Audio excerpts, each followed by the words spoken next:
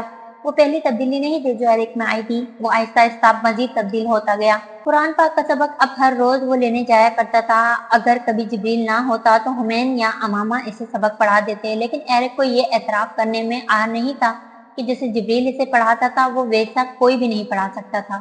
اس گھر میں ایرک کی جڑیں اب زیادہ گہری اور مضبوط ہو گئی تھی، امامہ کی تمام تر احتیاط کے باوجود۔ جبریل لوگوں کو نہ سمجھ میں آنے والے انداز میں متاثر کرتا تھا۔ 13 سال کی عمر میں اس کا ٹھہراؤ عام بچوں کے برعکس تھا۔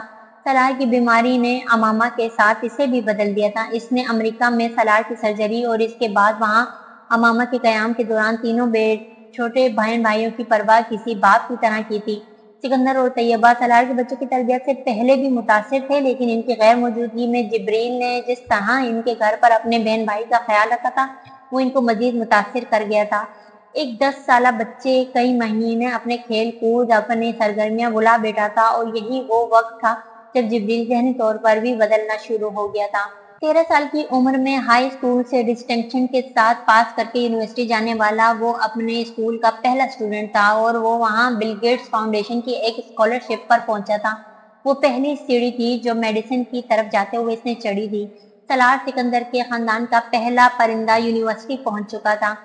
گرینڈ حیات ہوٹل کا ہال روم اس وقت نیشنل اسپیلنگ بی کے 93 میں مقابلے کے فائنلسٹ کا پہلا راؤنڈ منعقد کروانے کے لیے تیار تھا۔ حمین سکندر اپنے ٹائٹل کا دفاع کر رہا تھا اور رئیسہ سالار اس مقابلے میں پہلی دفعہ حصہ لے رہی تھی۔ رئیسہ اس وقت اسٹیج پر اپنے پہلے لفظ کے بولے جانے کے انتظار میں تھی۔ رئیسہ نے پوچھا جانے والا لفظ بہت غور سے سنا۔ وہ لفظ غیر مانوس نہیں تھا، وہ انہی الفاظ میں شامل تھا جس کی اس نے تیاری کی تھی، کرسٹالوجی۔